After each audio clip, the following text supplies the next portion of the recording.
Bonjour à tous, c'est Sylvie Vartan qui est avec nous sur le plateau de Thé au café. Je vous le dis tout de suite, vous avez reconnu cette douceur blonde. Est-ce que vous auriez pu être brune?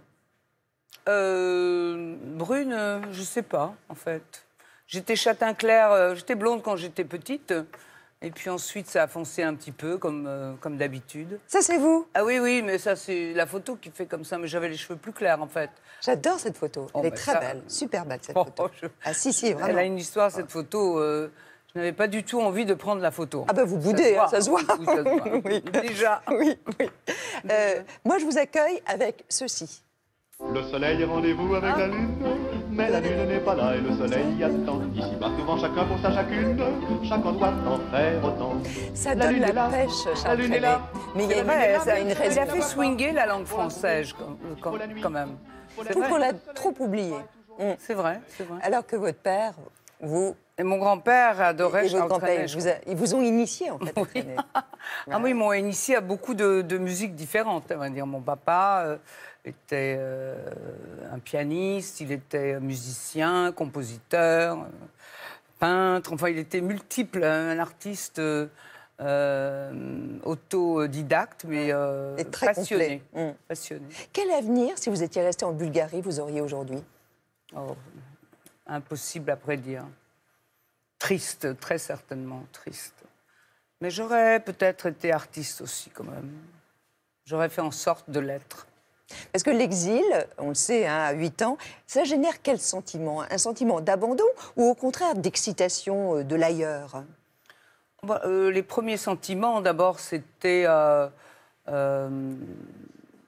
des sentiments de libération, de bonheur, mais en même temps mêlés de tristesse, des sentiments très contrastés, parce que tout d'un coup, l'enfance était derrière pour moi. J'étais petite, mais j'avais compris qu'en laissant sur le quai de la gare mon grand-père, qui pleurait et qui courait après le train et qui devenait de plus en plus petit pour devenir complètement se fondre avec le paysage, j'ai compris que je ne le reverrais plus jamais, quoi. Donc c'était Ça une vous cassure a énorme. fragilisé, Sylvie? On laisse une certaine forme d'innocence, parce qu'on comprend que c'est dramatique, en fait. Que tout ce qui avait la couleur du bonheur et la joie de partir après tant d'années d'attente pour avoir des papiers et tout ça, alors que personne ne partait de ce pays, nous étions tous seuls dans ce train, à 4, un train vide complètement, sans avoir l'assurance d'arriver à bon port, en fait, parce que on aurait très bien pu être arrêté à la douane, à la première douane yougoslave à l'époque, et déporté, ou pour aucune raison valable, en fait. Mais enfin, on est arrivé à bon port, on a eu la joie de trouver Paris en pleine préparation de Noël. C'était la veille de Noël, Il neigeait. la gare de Lyon. Oui.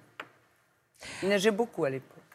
Un retour sur scène, on va l'évoquer tout à l'heure. Aussi ce livre qui est une discographie complète. C'est un travail fou. On en parlait là avant que le générique démarre, de Benoît Cachin, Sylvie Vartan, la belle pour aller chanter, ça on va l'évoquer. Puis il y a une jeune femme qui va venir, qui a pour nom Noémie Fansten. Et alors nous, on a eu un coup de cœur. Vous savez, il y a plein de livres là qui sortent. Et celui-là, on a eu envie de le mettre en avant sous les projecteurs, parce que c'est un petit roman qui est aussi un récit un peu autobiographique. Vous me l'avez envoyé, je le lirai avec plaisir, Ah mais ouais. je n'ai pas eu le temps. Le lion dans la cage, elle va venir nous rejoindre tout à l'heure et on évoquera, parce que ça part en fait d'un petit handicap qu'elle a. Elle a un strabisme quand elle est enfant et ça va générer évidemment beaucoup de complexes et de difficultés dans son enfance. Et je pense que tout le monde peut se retrouver dans cette histoire. Qu'est-ce que vous diriez si vous regardez cette photo à cette jeune fille qui a 20 ans? Qu'est-ce que vous lui dites? Qu'est-ce que je lui dis? Je lui dis, protège-toi. C'est ce que vous avez fait? Est-ce que Oui. vous êtes protégée? Oui et non, parce que Protégée quand de même, quoi, il y a des d'ailleurs moments de relâchement, hein, quand même. Non, mais parce que tout allait tellement vite, à une telle allure, que j'avais du mal à tout appréhender, à tout ressentir, à tout, et puis en même temps une excitation folle. Parce que le succès, évidemment, a été fulgurant. La célébrité est constitutive, en fait, de votre propre vie. Mais quand la célébrité, la notoriété, elle a été la plus intrusive dans votre vie? Ou elle vous a franchement gêné? Oh. au début, c'était tellement nouveau et tellement étranger et tellement impudique que ça me gênait énormément. Et puis ensuite, évidemment, ça a empiré puisque le succès venant et puis tout ce phénomène de jeunes qui prenaient une forme de pouvoir quand même et qui était reconnu en même temps décrié, en même temps qui faisait peur. Toute cette jeunesse faisait peur parce que c'était tout nouveau. Et donc, on était porté par une espèce de souffle. On était comme sur un volcan en permanence. C'est comme je suis quand même assez volcanique moi-même, donc c'était complètement décuplé. Un retour en arrière, si vous le voulez bien. Un dialogue entre Philippe Etchepers et Alexandra Garde et un demi-siècle. Mais ouais. Voilà, il faut dire les choses comme ça. Voilà, rassemblés en 1 Wow. minute 30. Allez, on y va. Je ne suis pas très sage. Alex, tu savais, toi, qu'elle n'était pas très sage, Sylvie Vartan? Non, mais je sais juste qu'elle était la femme de Johnny et la plus belle pour aller danser. Danser. Mais je l'imaginais plutôt première de la classe. Eh bien, détrompe-toi. J'ai quand même un côté fou, mais que je cache bien. C'est vrai qu'il faut être un peu déjanté pour faire sa première télé avec Frankie Jordan. J'aime la façon dont tu m'embrasses. Sauf que Sylvie n'embrasse pas, faut le savoir. J'embrasse pas, parce que avec la grippe, on ne sait jamais. Non, mais t'es sûre qu'elle est vraiment drôle? Oui, sinon elle n'aurait jamais été la première femme à faire du rock en France. Elle n'aurait jamais vendu 40 millions de disques, chanté en 10 langues et vécu pendant 20 ans avec Johnny. Oui, mais c'est bien connu. L'amour, c'est comme une cigarette. Et ça fait aussi divorcer nos deux idoles en 1980. Ça n'a pas empêché Sylvie de chanter pour les 50 ans de Johnny. Je sais, j'y étais, c'était au Parc des Princes. Et je peux te dire que sur scène, elle n'a pas attendu Johnny pour sortir grand jeu. Ses shows sont complètement dingues. Ah, c'est son côté actrice frustrée. Au lieu de te moquer, admire ses costumes. Sylvie, elle est vraiment stylée. J'avoue qu'elle n'a pas froid aux yeux. Et puis elle a de ses questions existentielles. Les blondes, je sais pas, mais je sais ce qui fait pleurer Sylvie. C'est la nostalgie de la Bulgarie que sa famille a fui. Vous vous souvenez? Bien sûr qu'on s'en souvient. Ça, tu vois, c'est son côté mélancolique. Mais quand elle fait la comédienne, elle peut être fantasque. Il est où le tiramisu? Je sais pas. Tu vois qu'elle n'est pas si sage que ça. Ah, tu crois que c'est pour ça que depuis plus de 50 ans, on a tous en nous quelque chose de Sylvie? Ben évidemment.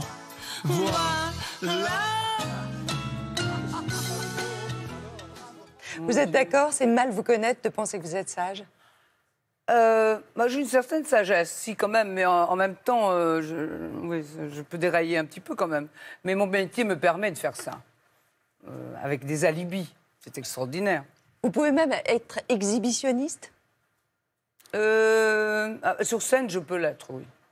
Au cinéma, n'importe, dans l'exercice de mon métier. Mais dans la vie, je n'aime pas me faire remarquer, en fait. Vous dites que vous êtes une femme libre. Ça se traduit comment? Je crois que oui, parce qu'au départ, je savais ce que je voulais faire et que je m'y suis accrochée parce que quand on a une passion, je crois que elle vous guide. Ce n'est même pas un effort. On est sur des rails et on fonce. C'est pas quelque chose de raisonné, de délibéré, je veux dire, non, ça arrive comme ça, je crois. Est-ce que vous a proposé de venir jurer? Vous savez, tellement de télécrochets aujourd'hui sur toutes les chaînes. Ah non, j'aime pas ça, moi. Je ne veux pas être jurée, moi. Pourquoi? Je ne sais pas. Vous n'aimez pas juger? Oui, je n'aime pas juger les gens. C'est très difficile. Non. Le secret de votre longévité, comment vous avez réussi à perdurer? Vous avez tenté de réfléchir à ça? Oui, je réfléchis beaucoup, en fait.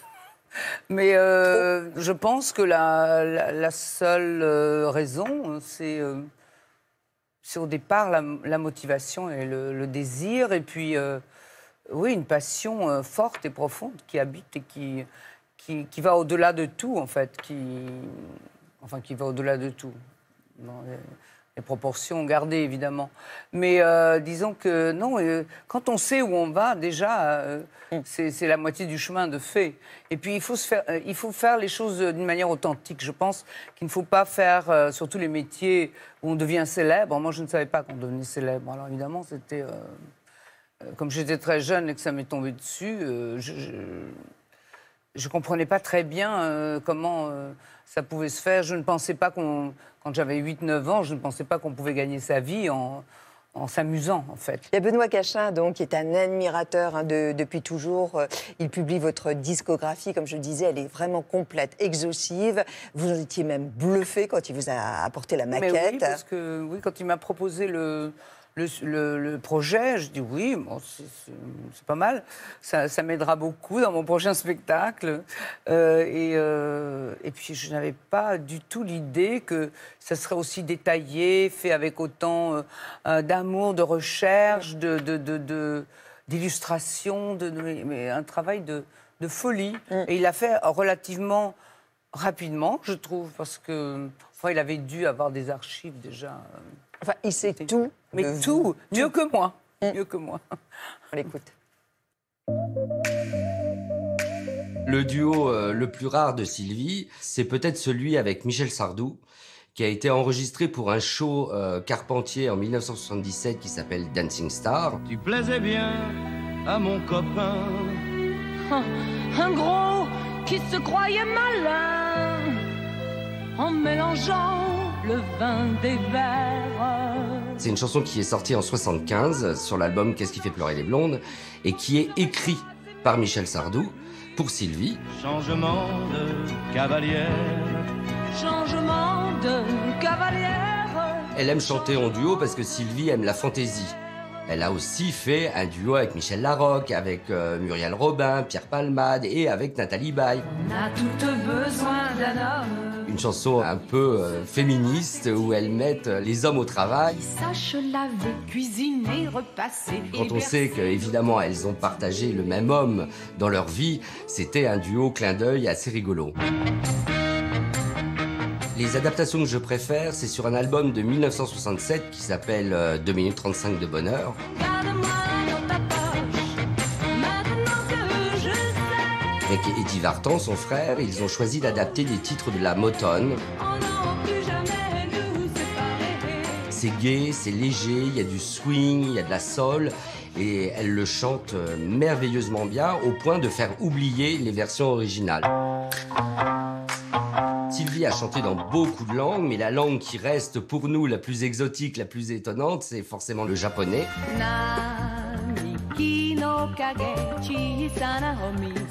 En fait, elle ne savait pas à l'époque ce qu'elle chantait, puisqu'elle a enregistré ses chansons en phonétique, tout comme l'allemand.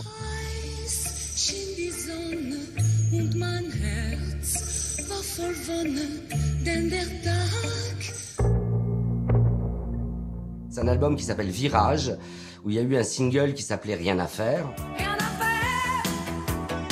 Le truc un peu rigolo, c'est le refrain où ils reprennent le slogan de Canada Dry. Donc ça a le goût du whisky, ça a la couleur du whisky, mais ce n'est pas du whisky. Ça a la couleur de l'amour, c'est comme de l'amour. La meilleure reprise, c'est une reprise pour moi d'un standard français qui est Mon enfance de Barbara. Il ne faut jamais revenir au temps béni des souvenirs, tant caché de son enfance. On a l'impression qu'elle a été écrite pour ou par Sylvie. Ça colle parfaitement à l'histoire de Sylvie, c'est-à-dire ce retour sur les lieux de son enfance qui vous ramène à votre enfance, forcément vous déchire. Pourquoi suis-je donc revenu? Et seul au détour de ces rues, j'ai froid, j'ai peur, le soir se penche. Pourquoi suis-je venu ici, où mon passé me crucifie et le dort à jamais mon enfance?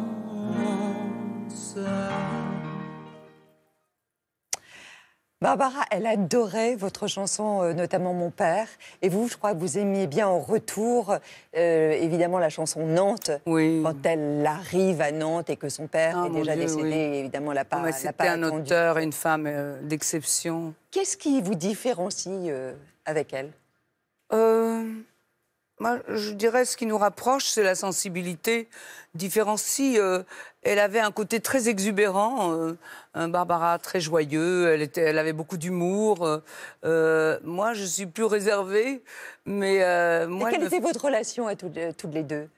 On avait le même agent. Déjà, on s'est connus par l'intermédiaire de notre cher Charlet Marouani. Et on aimait apparemment... Mais vous savez, on ne se voyait pas trop souvent non plus. Dans ces métiers, on est tous tellement pris... Est-il vrai qu'elle vous a remplacé un jour à des répétitions?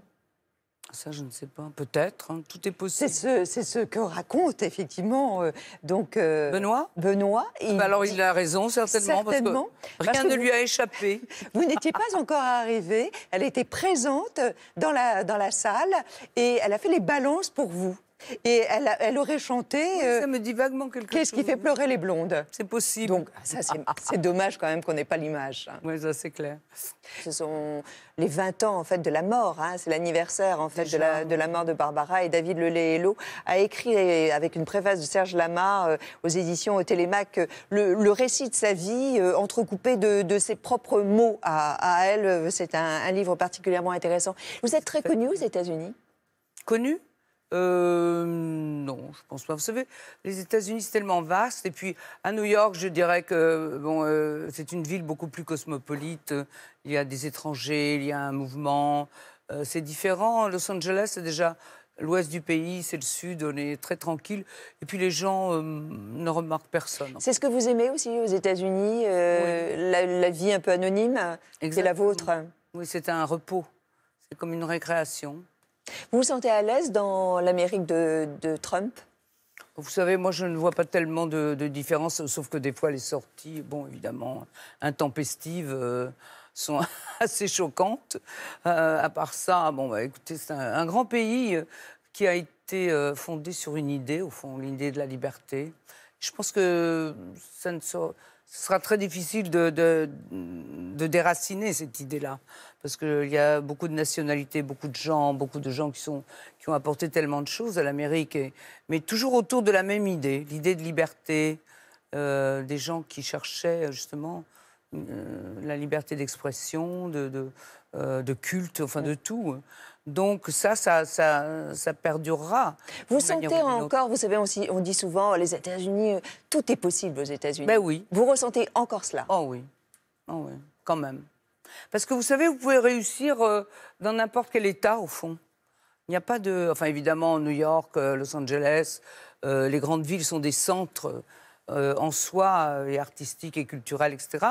Mais on peut réussir dans n'importe quel État et rêver. Et tout est... Oui, c'est vrai, tout est toujours possible. C'est ça qui est bien. Depuis votre début, Sylvie, qu'est-ce qui a changé dans votre métier, fondamentalement? Avec maintenant, actuellement, beaucoup de choses en fait. Hein. Il n'y a plus ce côté artisanal, maintenant tout est marketing, tout est planifié, tout est répertorié. Il y a des sondages, c'est sans fin.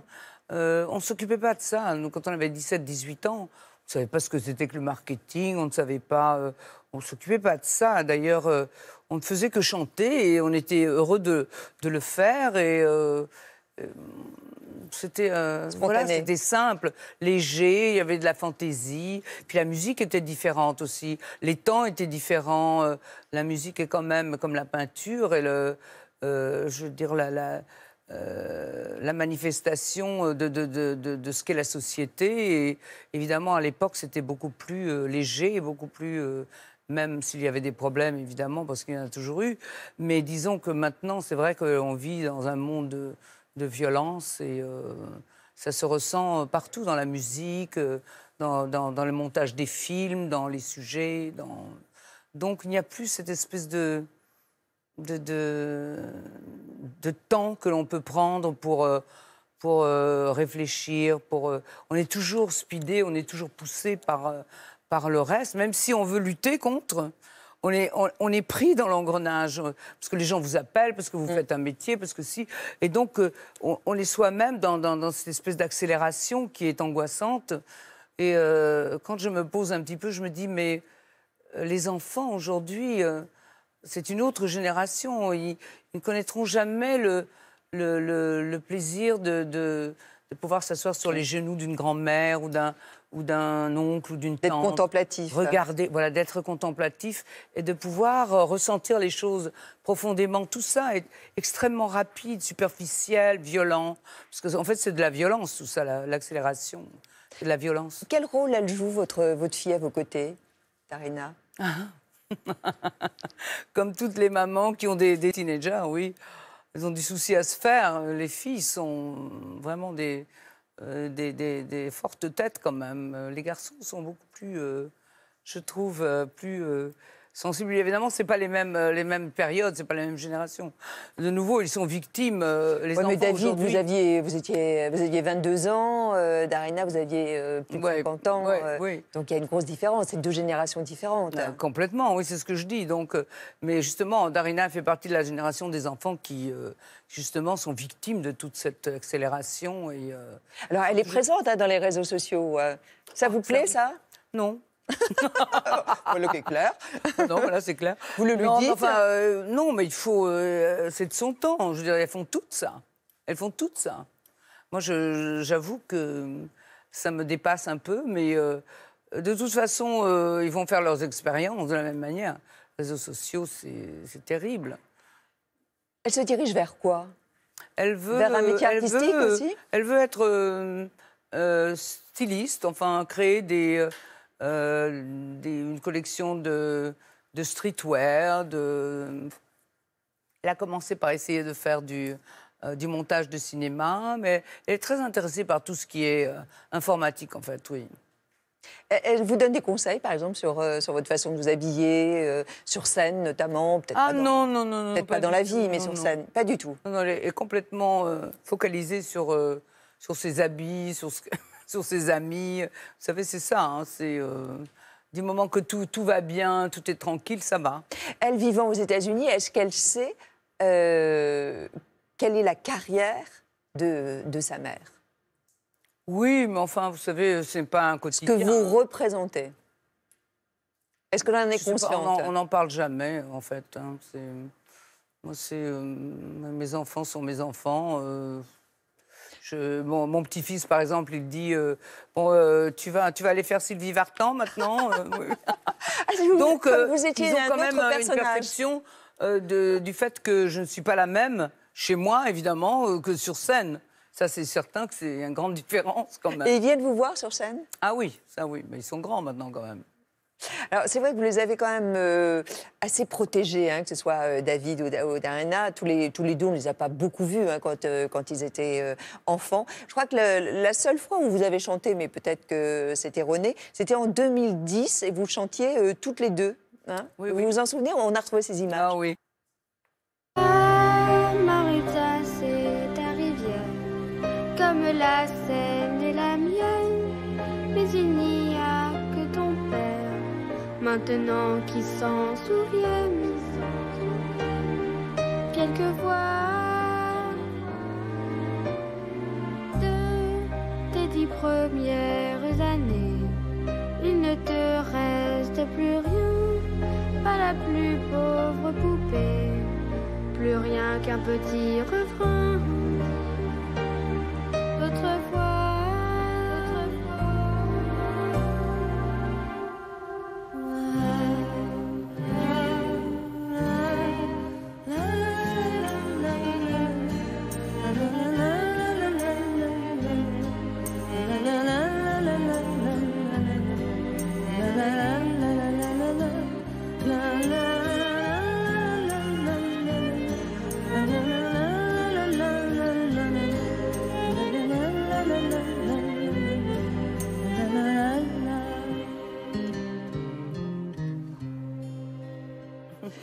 Timide, elle l'était, elle l'est un peu moins maintenant.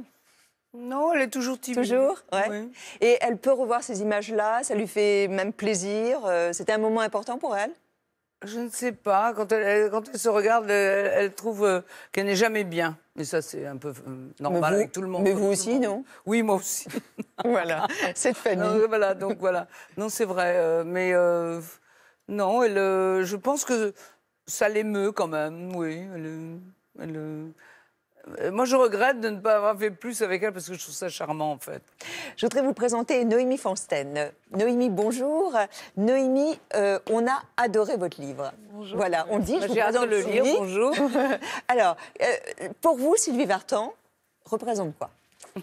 Alors en fait, quelque chose de très familier parce que tout simplement ma mère s'appelle Sylvie et qu'elle est blonde. Alors voilà, c'est très familier, Et, effectivement. et donc je pense que petite, les Sylvie étaient dans le monde des Sylvie comme ça. Donc quelque chose de doux pour moi. De doux et de proche. Le lion dans la cage. Alors, chronique d'un serpent à lunettes. Alors, c'est très intriguant, il faut bien reconnaître. En fait, tout part de la naissance. Vous avez un fort strabisme, Tout à fait. n'est-ce pas? Oui. Et vous le considérez évidemment comme un handicap. Oui, en fait, alors je le considère pas tout de suite comme un handicap, puisque toute petite, pour moi, les choses sont comme ça et pas autrement. Et en fait, c'est à partir de je sais pas, l'école primaire à peu près. Le regard sur vous, le regard des autres. Où le serpent à lunettes apparaît, en fait, tout simplement. On m'appelle la bigleuse, le serpent à Oh là lunettes. là, les enfants sont cruels. Les Oui, enfants oui, sont oui. cruels, oui. Et où je prends conscience que ça va être compliqué si ça continue comme ça dans ma vie. Ça vous a pesé de quelle façon? Alors ça m'a pesé de façon... ça m'a mise à la fois à l'écart et ça m'a donné envie de me battre aussi parce que je trouvais ça injuste. Pour moi, j'étais comme ça, donc je ne comprenais pas ce qu'on me reprochait en fait. Donc ça a créé un sentiment un peu d'injustice. Et puis... Et ça vous a donc rendu combative? Et ça m'a rendue combative, exactement. Et puis ça m'a rendue aussi différente des autres. Donc le fait d'avoir des lunettes, j'avais des grosses lunettes avec des doubles foyers. Et puis voilà, je me suis dit autant en faire quelque chose. Donc j'achetais des montures improbables avec des petits cahiers, des petites planètes sur les côtés, des carreaux, enfin tout un tas de choses. Est-ce que vos parents, ils ont tout de suite compris votre mal-être? Alors ils l'ont vu en fait, parce qu'il y a vraiment un œil qui est vraiment parti. Après, je pense que les parents, ils me le disent maintenant avec le livre aussi, ont compris ce que ça faisait à l'extérieur, mais pas ce que ça m'a fait à moi. C'est-à-dire qu'en fait, la perception du monde est vraiment différente. Et une amie m'a raconté que sa petite fille est rentrée en maternelle l'année dernière et qu'elle a pleuré. Donc on disait, elle pleure parce qu'on pleure quand on rentre à l'école. Et en fait, ils ont découvert qu'elle avait un début de strabisme. Et en fait, elle pleurait parce qu'elle ne voyait pas l'espace autour d'elle. Et donc elle ne comprenait pas pourquoi autant de bruit, autant de monde.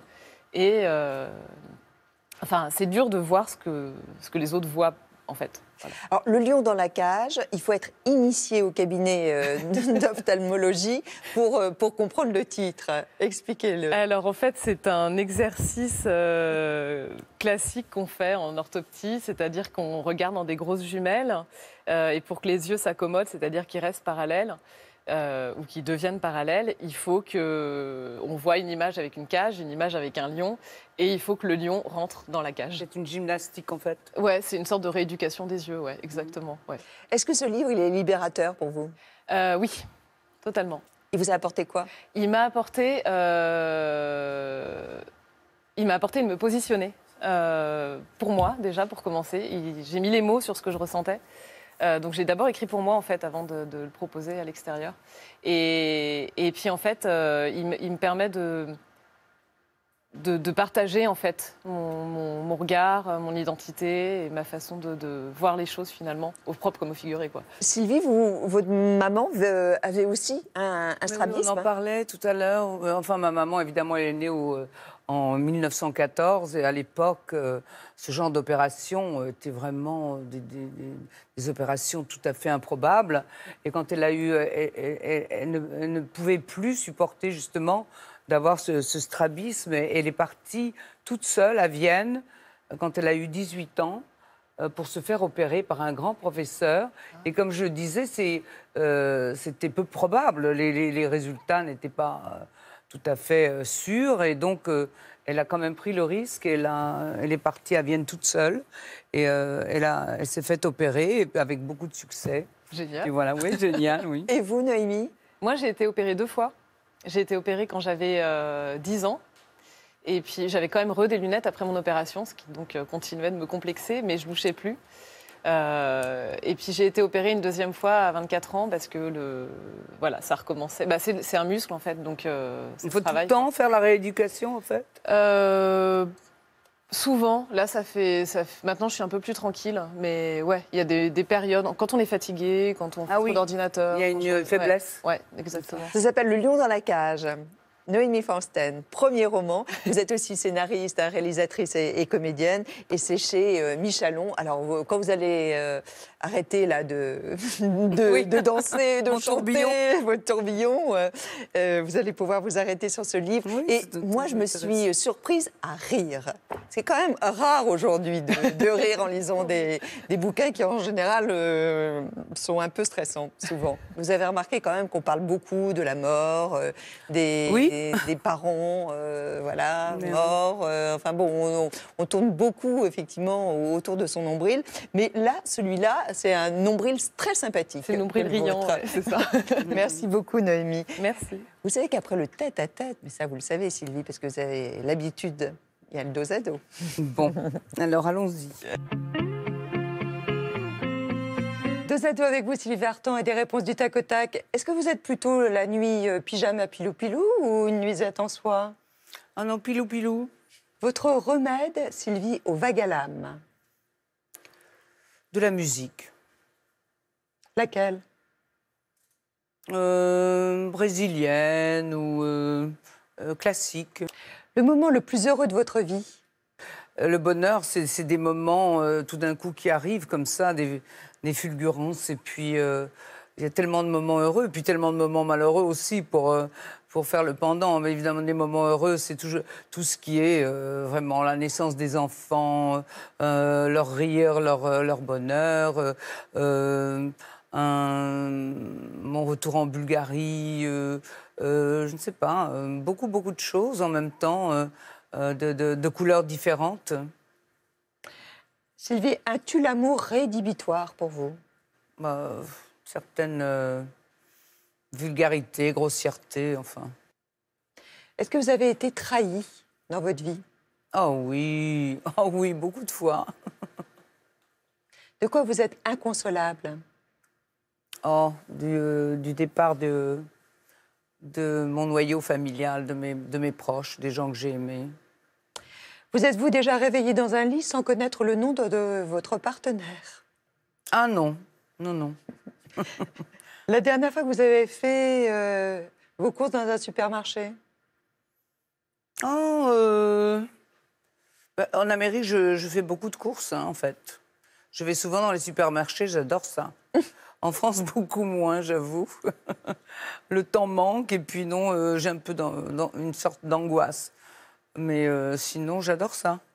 J'adore tout ce qui est ménager, en fait. J'adore faire le ménage, j'adore faire des courses, j'adore cuisiner, voilà.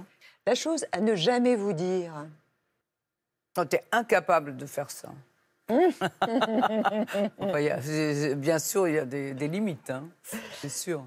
Si votre vie était une chanson, quel titre porterait votre vie? J'aimerais qu'elle porte le titre de La vie en rose. Hein.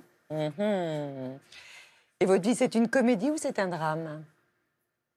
J'essaye d'en faire une comédie, mais évidemment, il y a des drames par moments qui viennent se glisser. Hein. Le blues vient un petit peu perturber tout ça. Alors, dans ce cas, on écoute du brésilien. Et ça pourrait être le nouveau disque de Laurent Voulzy. Avec grand plaisir, j'adore Laurent. Ouais, et sa voix se prête très très bien à ce style de musique. Mode Samba, Spirit of Samba, c'est Laurent Voulzy. Des gens malheureux le sont moins. Spirit of the Samba, você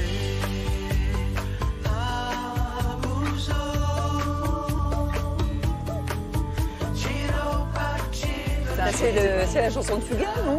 C'est comme l'oiseau, ouais, ça. Oui. Enfin, c'est une chanson originale brésilienne. Vous êtes sur scène et vous dites que de toute façon, le métier de chanteuse passe par la scène. C'est nécessaire, c'est indispensable pour vous. Je pense que oui, parce qu'en fait, les techniques d'enregistrement sont telles que, en fait, tout le monde peut chanter. Sur scène, c'est quand même quelque chose que l'on donne et que l'on partage et que l'on reçoit aussi. C'est cet échange qui est extraordinaire et puis c'est quelque chose de vivant et de fort qui se passe. Moi j'aime beaucoup le contact avec les gens. Oui. L'Olympia, Lyon, des grosses salles.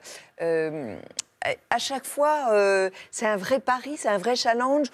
Ou maintenant, avec l'habitude, vous arrivez les mains dans les poches. Il n'y a pas d'habitude, hein. Il n'y a pas d'habitude. Ça n'existe pas. Non, je crois pas que. Et je n'aime pas l'habitude, en fait. C'est un mot terrible. On s'encroute dans l'habitude. Non, moi, j'aime que les choses vous bouleversent et vous secouent. Hein. Il n'y a que comme ça qu'on se sent vivant, hein, parce que sinon. Et là, qu'est-ce qui va vous secouer? Ah bah. Mes 38 chansons, elles me secouent déjà. J'en ai perdu le sommeil. Pourtant, Dieu sait qu'elles font les connaissez. partie de... Oui, je les connais, mais bon, il n'y a pas de raison au trac, en fait. Il n'y a aucune raison que l'on puisse maîtriser, de dire, voilà, j'ai peur. Pour quelle raison? Il n'y a aucune... explication. Qu'est-ce que vous ressentez quelques minutes avant d'entrer en scène? C'est terrible. J'ai envie de rentrer tout de suite parce qu'en fait, dès que je rentre, ça va mieux. C'est l'attente qui tue. Je sais pas. Mais je trouve que chanter, c'est quand même se mettre à nu et c'est assez impudique par rapport à la comédie. Par exemple, quand on joue au théâtre, ce que j'ai fait les 2 dernières années avec Isabelle, c'était vraiment un vrai bonheur. Mais une récréation, chanter aussi, c'est merveilleux parce que c'est vrai que l'on touche les gens différemment et puis on est seul, mais en même temps, c'est un métier tout à fait impudique. Je voudrais rappeler cette discographie, alors très exhaustive, hein, la plus belle pour aller danser. Non. Chanter. La plus belle pour aller chanter, pardon. Danser, c'est fait. Danser, c'est fait. On a donné. La plus belle pour aller chanter, pardon. C'est chez Grund. Voilà, avec vraiment... Tiens, je voulais vous poser la question, on va voir. Alors, 1900... on va voir. Attention. 1982. Allez. Qu'est-ce qui se passe en 82? Oh, plein de choses. Vegas, le Palais des Sports avant, et puis... Atlantic City, et puis des tas de choses. Oh, d'accord, vous connaissez bien votre vie, en définitive. Ah oui, ça, enfin, il y a des choses qui m'échappent, hein, j'avoue. Tout a été volcanique et rapide, hein, toujours. Mais je prends le temps de me tranquilliser. Il faut un peu de tranquillité, n'est-ce pas? Voilà, mais Sylvie Vartan est quand même un peu stressée, bien reconnaître. Ça se sent pas comme ça se voit pas, mais ça boue à l'intérieur. Vous revoyez l'émission consacrée à Sylvie Vartan si vous le souhaitez en replay. Et puis l'émission, elle est rediffusée évidemment cette nuit. On terminera, Sylvie, si vous le voulez bien, avec un petit selfie. D'accord. Vous êtes d'accord? Ouais. Bon, je vous souhaite plein de chance pour la suite. Soyez heureuse sur scène, profitez bien. Oui, ça, je suis toujours heureuse. Ça se sent sur scène. Vous êtes vraiment une femme de scène. Merci d'être passée sur le plateau de Thé ou Café. Merci beaucoup. Au revoir. On se retrouve samedi prochain pour un nouveau Thé ou Café, samedi et dimanche. D'ici là, passez une très bonne semaine. Portez-vous bien. Merci.